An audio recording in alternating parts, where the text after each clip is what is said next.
అందరికీ నమస్తే. జై శ్రీరామ్. భారత్ మాతా కీ జై. ఈరోజు ఏదైతే అల్లు అర్జున్ గారి ఇంటిపైన దాడి జరిగిందో చాలా హేయమైన చర్య. ఒక ప్రాణం పోయింది, తల్లి ప్రాణం పోయిన తర్వాత కొడుకు ప్రాణం కూడా పోయింది అన్నదైతే చాలా బాధాకరం. అది అందరూ చాలా బాధపడుతున్న విషయం. అది అనుకోకుండా జరిగిన ఒక యాక్సిడెంటల్ ఇన్సిడెంట్. అది అతనేమి ఇంట్రెస్ట్గా కావాలని చేసింది కాదు. అయినప్పటికీ పరోక్షంగా ప్రత్యక్షంగా ఆయన బాధ్యుడయ్యి వారి వంట ఉండి వారికి అన్ని విధాలుగా నేను సహకరిస్తాను, వాళ్ళ కుటుంబ బాధ్యత తీసుకుంటాను, వాళ్ళకి అమౌంట్ ఇస్తానని అన్ని రకాలుగా ఎక్స్గ్రేషియా ప్రకటించారు. ఇప్పుడు కొడంగల్ జిల్లా యూత్ కాంగ్రెస్ అధ్యక్షుడు ఎవరైతే శ్రీనివాస్ రెడ్డి సంథింగ్ ఆయన ఎవరైతే ఉన్నాడో ఆ శ్రీనివాస్ అనే వ్యక్తి ఇంతమందిని స్టూడెంట్స్ అందరినీ కూడగట్టుకొని వెళ్ళి ఇంటికి వెళ్ళి ఫర్నిచర్ ధ్వంసం చేసి చాలా బీభత్సం చేసి వాళ్ళ భయభ్రాంతులకు గురి చేసే విధంగా చేస్తే పోలీస్ వ్యవస్థ ఏం చేస్తుంది అంటే మనుషులకి రక్షణ కానీ ఇండస్ట్రీ పీపుల్ అంటే అంత ఈజీగా ఉన్నారా, అంత చులకనగా ఉన్నారా?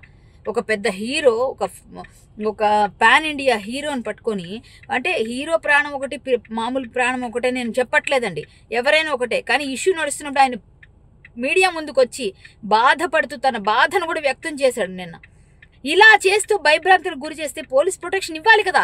పోలీసు హోంశాఖ ఎవరి చేతిలో ఉంది అంటే రేవంత్ రెడ్డి గారికి తెలియకుండానే ఇవన్నీ జరుగుతున్నాయా? రేవంత్ రెడ్డి గారికి తెలియకుండానే యూత్ కాంగ్రెస్ అధ్యక్షుడు అదే కొడంగల్ జిల్లాకి, అతని సొంత జిల్లాకి సంబంధించిన వ్యక్తి ఈరోజు దాడి చేస్తున్నారంటే ఎవరు చేయిస్తున్నారు ఈ దాడుల్ని? సీఎం గారు మద్దతు ఉందని అనుకోవాలా? అంటే రేవంత్ రెడ్డి గారు ఒక మాట చెప్తారు, ఇక్కడ చేసే వాళ్ళందరూ చేస్తుంటారు. పోలీసులు అందరూ కూడా వాళ్ళకి ఎందుకు ప్రొటెక్షన్ ఇవ్వట్లేదు? అల్లు అర్జున్ గారు ఇంటి ముందు ఎందుకు లేరు? మా సినిమా ఇండస్ట్రీ అంతా కూడా ఈరోజు భయభ్రాంతులకు గురి చేస్తే ఇదే ఇండస్ట్రీ ఇప్పుడు వైజాగ్ షిఫ్ట్ అయిపోయినా ఆశ్చర్యపోకండి.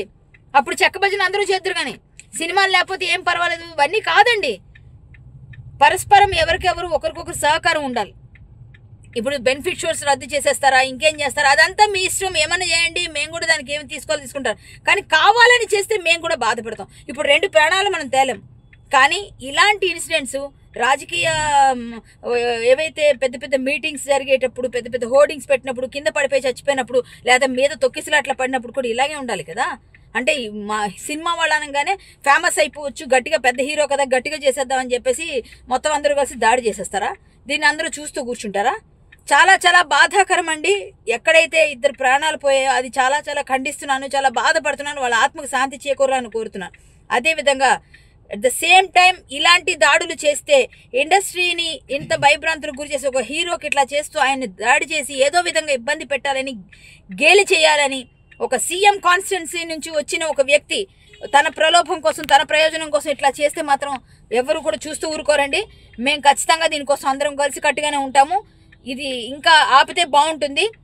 వాళ్ళకి సహకారం జరగాలి, సహాయం అందాలని కోరుకుంటూ, రేవంత్ రెడ్డి గారికి తెలియకుండా ఇలాంటివి జరగవు.